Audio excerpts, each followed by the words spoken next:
Hola. Bueno, para los chicos de historia de segundo año, la mayoría me conocen, yo soy Diego Faila, el profe que tienen desde la primaria, pero para los nuevos me presento. Nos vamos a acostumbrar este año, quizá por lo menos durante lo que queda de marzo, abril y quizá mayo, a tener clases con este formato. Clases que van a ser clases orales, como las que yo les doy habitualmente en el aula, pero con la diferencia que van a ser filmadas. O sea, ustedes no me van a poder hacer preguntas, yo no los voy a poder retar porque están hablando o se están distrayendo, así que tienen la libertad de distraerse y de última después lo ponen de vuelta y lo ven.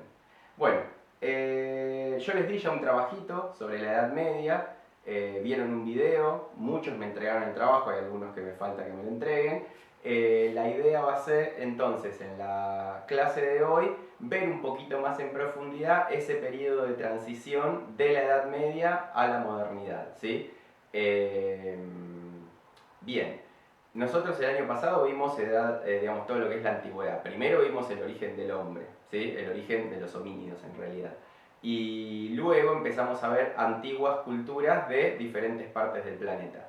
Vimos Grecia, vimos Roma, anterior a Grecia y Roma vimos Mesopotamia, Egipto, también vimos antiguas culturas del Lejano Oriente, como por ejemplo China, Japón, India, y vimos claramente culturas americanas. Bien, como ustedes verán acá atrás, tengo un planiferio hecho, ¿sí? Todos más o menos lo que está marcado en este planiferio lo conocen porque lo estuvimos trabajando y además porque este planiferio representa el mundo y el mundo es su casa, o sea que deberían conocer su casa. Este año también vamos a usar el mapa planiferio físico-político número 6, que yo ya les pedí el año pasado, que ustedes trabajaron durante todo el año con ese mapa, y este año vamos a trabajar de la misma manera. Así que les pido, como yo tengo este planiferio acá para dar la clase, ustedes tomen estas clases virtuales también con el mapa planiferio número 6 en la mano, por favor. El que no lo tiene, trata de conseguir uno, lo puede imprimir, puede mirar uno buscándolo en Google, ¿sí? Hay varias imágenes muy buenas, así que bueno, por favor trabajar con el mapa planiferio físico-político número 6, todas las clases. Bueno, hacemos un repaso leve de geografía, está todo marcado, nuestro continente en primer lugar, América, después tenemos 4 continentes más, que serían Europa, Asia, África y Oceanía, ¿sí? Esos son los 5 continentes principales. Después tenemos un continente adicional que está sobre el polo sur, que acá no se ve, pero es la Antártida, ¿sí? Bien. En color rojo están los océanos. Fíjense que está nuestro océano principal, digo principal porque nosotros estamos en Mar del Plata, que sería acá, y nuestras costas, nuestra playa, cada vez que ustedes se meten al agua, están metiendo los piecitos en nuestro océano principal, que es el Atlántico. El Atlántico divide claramente América de África y Europa, ¿sí? Bien. Después tenemos otro océano que baña las costas americanas, que es el Océano Pacífico, que ustedes lo pueden ver sobre el oeste del continente americano, pero como la Tierra es redonda, también lo pueden ver sobre el este de Asia, ¿sí? El Océano Pacífico, ¿sí? Atlántico, Pacífico y sumamos otro océano muy importante que es el Índico, que está al este de África, al oeste de Oceanía y al sur de Asia, el Océano Índico. Y después tenemos los dos océanos polares, el glaciar ártico, que lo ven allá arriba, sobre el extremo norte, y el Antártico, que estaría un poco más bajo, pero bueno, si yo lo pongo más abajo no se vería porque está el mueblecito, entonces lo marqué ahí. Bien. Después ven, fíjense que hay dos hilos, ¿sí? Dos líneas imaginarias, ¿sí? En este caso son hilos, pero deberían ser líneas imaginarias, que una, ¿sí? Que es la central horizontal que divide al planeta en dos partes iguales, es el paralelo de Ecuador, ¿sí? Grado cero. Eso ustedes ya lo trabajaron el año pasado, o sea que lo tienen claro. Y otra vertical central, ¿sí? Que está acá en rojo, la otra está en negra, que es la línea que divide también al planeta en dos partes iguales, ¿sí? Y es el meridiano de Greenwich, también grado cero. ¿Qué dividen estas líneas? Como ustedes ya lo saben, los hemisferios, ¿sí? Hemisferio norte, ¿sí? Del paralelo de Ecuador hacia arriba, y hemisferio sur, del paralelo de Ecuador hacia abajo. Y en el caso del meridiano de Greenwich, hemisferio oeste, también se puede decir occidental, ¿sí? Hacia el lado izquierdo, ¿sí?, de la pantalla, y hemisferio este, o también se puede decir oriental, hacia el lado derecho de la pantalla. Bien. Bueno, ese repaso leve de geografía, muy básico, es como para que ustedes se puedan ubicar en el mapa, porque ahora vamos a hablar de un montón de procesos históricos que fueron sucediendo en algún lugar, en este caso en el mundo. Entonces, como ustedes ya saben, las dos variables en historia son cuándo y dónde, ¿sí? Tiempo, espacio. Yo no puedo hablar de un tiempo sin ubicarlo en un espacio, ¿sí? Entonces, dónde y cuándo es fundamental tenerlo claro. Por eso vamos a estar siempre haciendo eje en la geografía. Bueno, lo primero que les quiero presentar son las unidades que vamos a trabajar este año. Vamos a trabajar 4 unidades centrales, 4 ejes temáticos centrales. El primer eje temático, que sería el eje temático número 1, habla de América y Europa, ¿sí?, nuestro continente América y el continente europeo, y sus vínculos coloniales a partir del siglo XV, de fines del siglo XV. Acá, para si ustedes lo pueden copiar, yo lo tengo hecho, ¿sí?, me acerco ahí a la cámara y ustedes pueden copiar. Eje temático 1, América y Europa, vínculos coloniales a partir del siglo XV. ¿Bien? ¿Ya copiaron? Bien. ¿Qué trata ese eje temático? Va a tratar específicamente cómo Europa y América entran en contacto a partir del siglo XV, estamos hablando de fines de 1400, ¿sí?, con la llegada de los europeos a América, con el descubrimiento por parte de los europeos, para ellos fue un descubrimiento, del continente americano, ¿sí? Vamos a trabajar todo lo que tiene que ver con ese proceso de conquista y colonización de América, por lo menos del periodo inicial. ¿Cómo fue ese proceso de conquista? Después vamos a tener el eje temático 2, que sería la formación del mundo americano colonial. ¿Qué quiere decir esto de formación del mundo americano colonial? A partir de la llegada de los europeos y de la conquista y colonización de América, América se transforma porque se vuelve un territorio, en su mayoría, dominado por ciertos pueblos europeos. Entonces vamos a ver cómo se forma ese mundo colonial americano, ¿sí? Les voy a mostrar, así lo pueden copiar. Eje temático 2, formación del mundo americano colonial. Bien. Bien. Después, en el eje temático 3, sería la unidad 3, vamos a ver cómo América y Europa, ¿sí?, se desarrollan en el contexto del sistema capitalista. ¿Qué es el sistema capitalista? Justamente eso vamos a ver, digamos, vamos a tratar de conceptualizar qué es esto del sistema capitalista, ¿sí?, que es el modo de producción, el modo de vida en el que vivimos todavía actualmente en gran parte del mundo, ¿sí? Entonces vamos a ver cómo América y Europa se adecuan, se desarrollan en base al surgimiento de este modo o sistema, ¿sí?, capitalista. Voy a mostrarles, así lo pueden copiar. Eje temático 3, América y Europa en el contexto del sistema capitalista. Bien. Y vamos por el último. El eje temático 4 sería la formación de los entramados socioculturales latinoamericanos. ¿Qué quiere decir esto? Que tiene un montón de palabras que quizá se les compliquen. Quiere decir justamente cómo las sociedades americanas, ¿sí?, o latinoamericanas, se van a ir conformando en función de ese proceso que se dio de colonización por parte de los europeos de las tierras americanas y de los pueblos americanos, del proceso de mixturación, de mezcla entre culturas europeas, culturas americanas que vivían en este territorio y adicionalmente la llegada de algunas culturas africanas que llegan no por placer sino a la fuerza como mano de obra esclava que traen los europeos a trabajar a América. ¿Por qué traen mano de obra esclava? Porque básicamente los europeos vienen a América no solo para quedarse con el territorio, sino para extraer recursos naturales de ese territorio. ¿Cómo hacemos para extraer esos recursos naturales? A través del trabajo, de la mano de obra.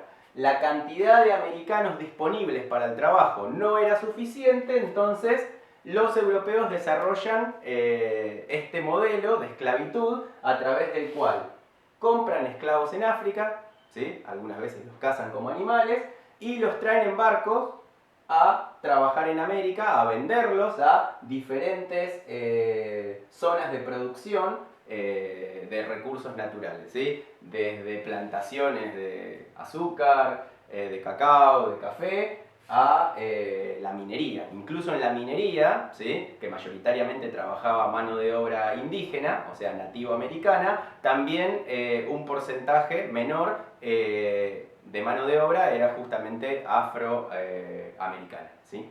Bueno, vamos a ver entonces esta cuestión de la formación de los entramados socioculturales latinoamericanos. Ahí lo muestro, así lo pueden copiar todos tranquilos. No tenemos pizarrón, así que usamos este método. Bien, bueno, la idea a partir de ahora, lo primero que quiero hacer es contarles cómo era el contexto internacional, ¿sí? En este periodo más o menos entre el siglo XIV y siglo XV, ¿sí? O incluso un poquito antes, siglo XIII también. Vamos a ver cómo estaba el mundo en ese momento. Había dos grandes focos, ¿sí? Culturales vinculados a grandes poblaciones con una gran producción, ¿sí? De excedentes, que eran principalmente las culturas europeas, ¿sí? Y en segundo lugar, las culturas del lejano oriente, ¿sí? Asiáticas. En esas dos zonas del planeta se concentraba casi el 50, 60, incluso hasta 70% de la población mundial, en Europa y en Asia. El resto del mundo estaba habitado por diferentes culturas antiguas, ¿sí? Nativas, pero los niveles de población eran mucho más bajos, tanto en África, como en Oceanía, como en América. Nosotros sabemos, porque el año pasado lo trabajamos, que había muchas culturas antiguas desarrollándose. Por ejemplo, en América teníamos en todo el continente poblaciones originarias con desarrollos culturales muy importantes. Teníamos desde esquimales, iroqueses, algonquinos, olmecas, toltecas, aztecas, todo esto en América del Norte, y en América Central teníamos un montón de culturas, mayas. En la zona de las islas del Caribe teníamos los arawak, teníamos taínos, teníamos caribes, ¿sí? Muchos pueblos sobre la zona del Caribe, y en América del Sur, que es nuestra especialidad, porque conocemos mucho más, porque es la parte del planeta donde vivimos nosotros, sabemos que teníamos tres grandes focos culturales muy fuertes, que era el andino, vinculado para nosotros con los incas, que es el pueblo de más desarrollo de la zona andina, pero también vivieron los mochicas, los tiwanaku, muchas culturas, nazca, paracas, muchas culturas vivieron en la zona andina, que sería esta. Pero también tenemos las culturas de lo que sería la zona de los grandes ríos, la zona litoral de los grandes ríos. Me refiero a la tupí guaraní. No me refiero solo al río Paraná y Uruguay, al río de la Plata, sino también al río Amazonas. Entre el río Amazonas y el río Uruguay, Paraná y Río de la Plata, ahí vivieron las culturas tupí guaraníes. Muy importantes también, por cierto. Y en lo que es la Patagonia tenemos cultura mapuche principalmente, también tehuelche y algunos pueblos sobre las islas del Atlántico Sur. Digamos, lo que estoy mostrándoles es que América, al momento de la llegada de los europeos, o un poquito antes de la llegada de los europeos, podemos decir en 1450, tenía un desarrollo de culturas muy amplio, a diferencia de lo que nosotros estamos acostumbrados a mirar. Bien. Cuando llegan los europeos, ¿sí?, a América, se encuentran entonces con una multiplicidad cultural muy grande. ¿Qué pasaba en Europa en ese momento, para centrarnos en Europa específicamente? Bueno, les cuento. Esperen que voy a prender acá. Salí de cámara, pero estoy, no se preocupen. Bien, en Europa había un modelo, esto seguramente en el video que yo les hice ver la semana pasada lo pudieron notar. En Europa había un modelo desarrollado que era el modelo feudal. ¿Qué era esto del modelo feudal? Europa estaba dividida en varios reinos, ¿sí? Esos reinos tenían, ¿sí?, como modelo, ¿sí?, de vida, como modelo social, forma de organización, podemos decir política y social, el feudalismo. ¿Qué era el feudalismo? Un sistema a través de los cuales una familia real, una familia noble, ¿sí?, tenía el poder, gobernaba, se pasaba ese poder de manera hereditaria, del padre al hijo, del hijo a su próximo hijo y así sucesivamente, ¿sí? Detentaban el poder, lo poseían de manera constante, de manera hereditaria, ¿sí? Y alrededor del rey había algunas familias de nobles, ¿sí? Y debajo, ¿sí? Si hacemos una pirámide feudal, podemos decir, una pirámide social, tenemos el rey, la monarquía, unido a el rey, ¿sí? Y la nobleza, teníamos también a la iglesia. ¿Qué iglesia? La iglesia católica, que había surgido, ¿sí? En la época del Imperio Romano, ya en Medio Oriente, en la zona de lo que hoy sería Israel, y luego se había expandido por Europa lentamente, ¿sí? Desde el Imperio Romano en adelante, se había expandido muy fuerte por Europa y había tomado como base la ciudad de Roma, ¿sí? En lo que hoy sería Italia. A partir de ahí, la Iglesia Católica se desarrolla muy fuertemente y podemos decir que genera una suerte de relación, ¿sí? De pacto con las monarquías europeas y la Iglesia Católica se vuelve un sector muy importante en la sociedad. Entonces tenemos en esa pirámide social el rey, la nobleza, la Iglesia, ¿sí? Que es la que se encarga de generar el culto principal que profesaban la mayor parte de los europeos en la Edad Media, de los diferentes pueblos europeos, y debajo tenemos el ejército del rey, lo que serían los caballeros, ¿sí? Y el grupo de comerciantes, artesanos y campesinos, ¿sí? Si nosotros mirásemos cómo estaba dividida la sociedad, estaba dividida de esa manera en la Edad Media. Ahí trazamos un panorama muy sencillo de cómo estaba dividida la sociedad en ese periodo que se lo conoce como Edad Media o periodo medieval, ¿sí? Y cuando hablamos de sistema feudal, hablamos de la forma de organización social en ese periodo de la Edad Media, ¿sí? Hay una película muy buena, Robin Hood se llama, ustedes la deben conocer porque es un cuento clásico, en donde se puede ver muy bien esta cuestión de cómo se vivía en la Edad Media. La versión de Robin Hood del año, si no me equivoco, 2009, 2010, es quizá una de las mejores. Trabaja el actor Russell Crowe, que es el actor que hizo Gladiador, la película sobre el Imperio Romano que también seguramente han visto o incluso vieron conmigo el año pasado. Les recomiendo esa película.